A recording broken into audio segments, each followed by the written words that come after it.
के साथ कर लेते हैं और पहले प्राइसेस पर ही व्यू ले लेते हैं। अजय, जिस तरह की मुनाफा वसूली यहाँ पर आई है, बाजार शायद उससे एक्सपेक्ट कर ही रहा था, आनी भी चाहिए थी क्योंकि एक तरफा तेजी यहाँ पर बन रही थी।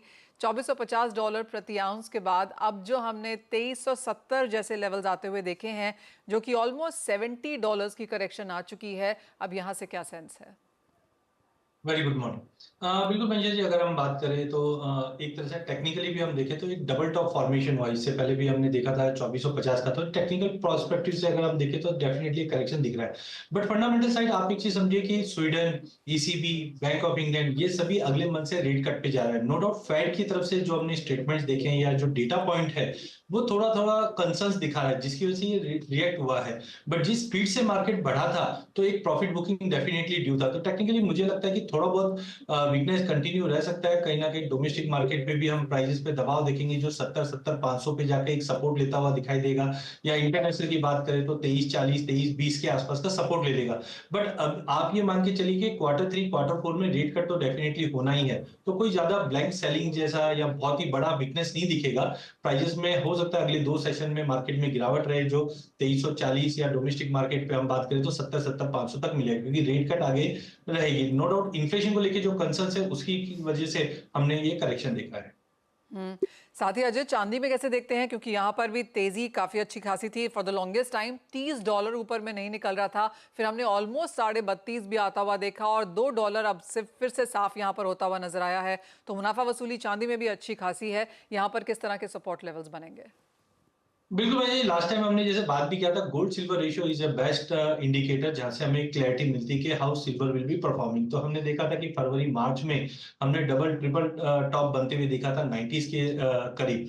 अब यहां से मुझे लगता है कि एक थोड़ा pull back gold silver ratio में दिखाई देगा, जो वापस 78-80 की तरफ जा रहा है, which means silver will more correct. और हमने एक टारगेट रखा था पिछले दिवाली पे 1 लाख रुपया चांदी आराम से टच कर जाएगी, या कंजर्वेटिवली 95, तो हमने एग्जैक्टली 95 के ऊपर जाते हुए देखा है। तो आई थिंक ये करेक्शन मोड में अब सिल्वर चले गई है। नीचे में मुझे लगता है $30 का लेवल ब्रीच होता है तो 2860 तक का पुल बैक दिखेगा, क्योंकि गोल्ड सिल्वर रेशियो में अगले हफ्ता 10 दिन तक हम एक पुल बैक देखेंगे 80 के करीब, जिसका मतलब है चांदी अंडर परफॉर्मिंग करेगी। तो डोमेस्टिक मार्केट पे भी चांदी में जो बड़ी रैली आई थी, ये फिज आउट होता हुआ दिखाई देगा 85, 500 तक का पुल बैक डोमेस्टिक मार्केट में, जबकि इंटरनेशनल में 28.5 तक का पुल बैक देखने मिलेगा। तो टेम्पररी पुल बैक है चांदी में वापस। टेम्पररी पुल बैक यहाँ पर भी है और कल की गिरावट के बाद करीब करीब 2% की गिरावट फिलहाल आपकी स्क्रीन पर चांदी में फिर से यहाँ पर बनती हुई। तो बहुत ज्यादा वॉलेटाइल मूव्स हैं, लेकिन मुनाफा वसूली पिछले 24 घंटों में हमने ज्यादातर कमोडिटीज में यहाँ पर आते हुए देखी है। हमारे साथ नितिन केडिया जी भी अब मौजूद हैं। नितिन जी नमस्कार। और क्लियरली जिस तरह से उठापटक यहाँ पर सोने चांदी के भावों में देखने को मिली है, इंडस्ट्री एज अ होल भी यहाँ पर काफी सारी मुश्किलों से जूझ रही है। ऑफ कोर्स आपकी जो इन्वेंट्री वैल्यूज हैं वो यहाँ पर बढ़ जाती हैं, लेकिन सेल्स है और काफी सारे मुद्दे हैं जो आपने रिसेंटली यहाँ पर उठाए हैं वित्त मंत्री के साथ। सबसे पहले जो आपका सिल्वर लोन है उसके बारे में ही चर्चा करना चाहेंगे। ऑफ कोर्स गोल्ड लोन यहाँ पर है, लेकिन उसी तर्ज पर सिल्वर लोन कितना फीजिबल है और उसकी क्या प्रोबेबिलिटी है कि हम आता हुआ देखेंगे? नमस्कार मनीषा जी, आपकी पूरी टीम को और आपके सभी दर्शकों को बुद्ध पूर्णिमा की हार्दिक शुभकामनाएं। आपको अगर आप देखेंगे तो सिल्वर का जो इम्पोर्ट है वो इस साल में काफी बड़ा है।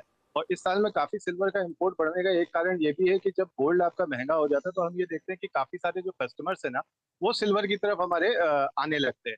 तो हमने गवर्नमेंट से ये डिमांड करी है कि जिस तरीके से ज्वेलर्स को गोल्ड मेटल लोन मिलता है, जो उनकी एक वर्किंग कैपिटल को कम इंटरेस्ट के ऊपर प्रॉब्लम को सॉल्व करके देता है, वैसे ही एक सिल्वर मेटल लोन को भी गवर्नमेंट लेके आए ज्वेलर्स के लिए या मैन्युफैक्चरर्स के लिए भी, ताकि जो हमारा मेक इन इंडिया और आत्मनिर्भर भारत या सिल्वर के क्षेत्र में जो हम एक मेजर एक्सपोर्ट हब बन सकते हैं, उसकी दिशा में हम आगे बढ़ सके और लोगों की जो वर्किंग कैपिटल की प्राइस बढ़ने की वजह से प्रॉब्लम खड़ी हुई है, उसको उसमें उनको काफी हद तक सॉल्यूशन मिल सके। मनीषा जी।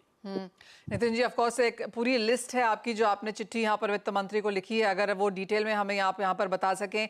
उसमें गोल्ड ईएमआई पर लिया जाना भी एक चीज है जो काफी हद तक इंडस्ट्री चाहती है कि हो। और बातचीत नितिन जी ये भी की जा रही है कि एक बार इलेक्शंस खत्म हो जाए, नई सरकार आ जाए, तो कुछ शायद इस सेक्टर के लिहाज से भी हम पॉलिसी चेंज आता हुआ देखेंगे। तो क्या कुछ आप सुन रहे हैं?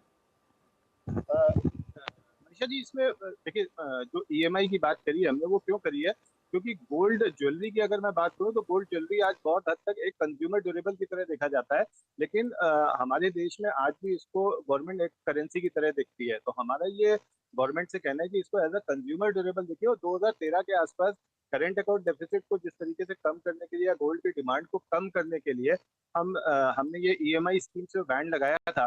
तो अब चूंकि आज सॉवरेन गोल्ड बॉन्ड्स आ चुके हैं और लोगों के अंदर इसको लेके काफी ज्यादा एक अवेयरनेस भी आ चुकी है, तो एक इन्वेस्टमेंट का जो एक लोग उस समय जो गोल्ड की तरफ आते थे वो अब सॉवरेन गोल्ड बॉन्ड की तरफ मूव कर चुके हैं। तो जो ज्वेलरी पर्टिकुलरली ले रहा है तो उस ज्वेलरी के लिए ईएमआई स्कीम जो है वो आनी चाहिए।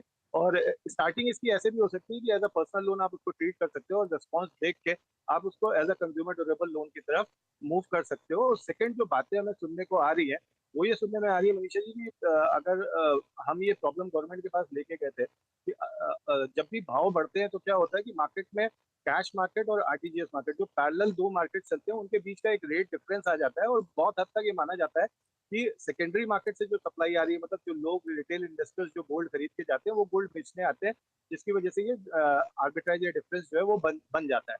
लेकिन इस बार जब ये गोल्ड में लास्ट फरवरी के बाद से ये जो तेजी बनी, इसमें हमने देखा कि सेकेंडरी मार्केट में उतनी सप्लाई नहीं थी, लेकिन कैश और आरटीजीएस के भाव के अंदर जो डिफरेंस था वो कंटिन्यूस बढ़ता चला जा रहा था। Then we did a survey and we find out कि इलेजिटिमेट तरीके से जो गोल्ड इंडिया में आ रहा है ये एक बहुत बड़ा प्रॉब्लम बन चुका है। तो हमने जब गवर्नमेंट के साथ इस बात पे चर्चा करी और लोगों के साथ स्टेक होल्डर्स के साथ हमने इस बात पे चर्चा करी, तो हमने एक बात देखी कि प्रीवियसली जब इम्पोर्ट ड्यूटी कम हुआ करती थी तो इम्पोर्ट ड्यूटी कम होने पे जो स्मगलिंग के इंसेंटिव्स थे वो खत्म हो जाते थे और स्मगलिंग जो है वो ऑलमोस्ट बंद हो जाती थी। तो हमारा ये मानना था कि ये टैक्स रिफॉर्म जो है वो अगर गवर्नमेंट गोल्ड के अंदर लेके आती है, जिसमें कस्टम ड्यूटी और जीएसटी को मिला के कुछ किया जा सकता है या कस्टम ड्यूटी अबॉलिश करके जीएसटी में शिफ्ट की जा सकती है, जिसमें गवर्नमेंट को भी रेवेन्यू का लॉस ना हो, तो वो एक टैक्स रिफॉर्म बहुत बड़ा टैक्स रिफॉर्म हो सकता है। और इसमें एक जैसे हमने हॉलमार्किंग कमेटी के अंदर देखा था कि जब हॉलमार्किंग कमेटी बना के स्टेक होल्डर्स गवर्नमेंट लेके आई थी तो बहुत सारे इनोवेटिव चीजें आई थी और एक पूरे देश में सक्सेसफुली हम हॉलमार्क को लॉन्च कर पाए। तो सिमिलरली गवर्नमेंट एक कमेटी बना सकती है और उस कमेटी के अंतर्गत जो है वो इस तरीके के डिसीजंस लिए जा सकते हैं जिसमें आगे जाके स्मगलिंग को पूरी तरीके से रोका जा सके और देश में एक भाव जो है वो चल सके। जी मनीषा जी। जी नितिन जी, एक फाइनल सवाल आपसे। अब जैसे आपने कहा कि आप मिले वित्त मंत्री से और काफ़ी सारी बातें आपको वहां पर भी जानने को मिली, कुछ चेंजेस हम नई सरकार आने के बाद आ सकते हैं, तो क्या कुछ सुन रहे हैं हम? क्योंकि बाजार को भी लगता है कि कुछ पॉलिसी चेंजेस यहाँ पर आएंगे। क्या वो एमनेस्टी स्कीम के तौर पर आते हैं? क्या यहाँ पर सोना खरीदने पर एक कैप लगाया जाएगा? काफ़ी कुछ चीज़ें बाजार में र्यूमर्स के तौर पर यहाँ पर भी चलती हुई नजर आ रही हैं, लेकिन आपने क्या सुना? देखिए अभी तक टैक्स रिफॉर्म्स को लेके जहां तक बात है, वो टैक्स रिफॉर्म्स में गवर्नमेंट सबसे पहले तो स्मगलिंग को लेके बहुत कुछ कानून लेके आने वाली है और शायद इस तरह की कोई एक स्कीम आए जिसमें अगर कोई कस्टमर गवर्नमेंट के पास जाता है और वो ये कहता है कि ये कच्ची पर्ची है, ये ज्वेलर ने मेरे को ये कैश में गोल्ड बेचा है, तो शायद उस कस्टमर को वहां पे इंसेंटिव मिलेगा और जो दुकानदार है उसको 200% तक की पेनल्टी लग सकती है। कुछ इस तरह की चीजें भी सुनने में आई है, कांट कोट एनीवन।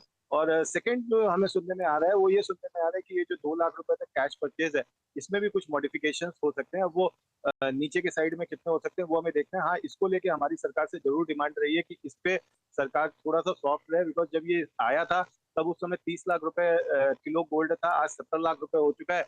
तो हमारी तो डिमांड थी कि इसमें 2 लाख से थोड़ा बढ़ाना चाहिए, बट गवर्नमेंट इसको कम करने की बात कर रही है, तो शायद हम बैलेंस होकर इसको यहीं पे रोक पाए।